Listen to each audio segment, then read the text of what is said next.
How to go live on TikTok without 1,000 followers. So all you have to do is just go to your TikTok. So search for your TikTok and you should click that. Now, once you are opening your TikTok, you should go to profile. And once that's done, just go to three line and go to settings and privacy. And once you're in here, you could see the live option in here and live events or the live replay. And there's nothing, right? So, as you can see, you should create an event in your live events, or you could also just go to live events and go create an event.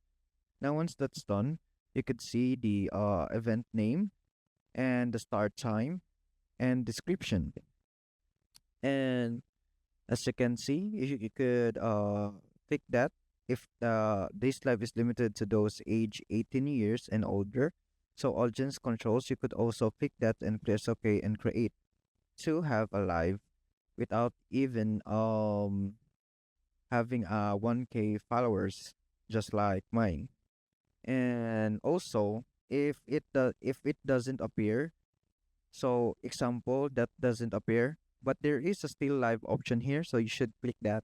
And once it said that it needs a feedback of your TikTok, you should just describe that you want to live in your TikTok, and you should have a description that would be valid that you are considered to be having a live in TikTok, and that's it.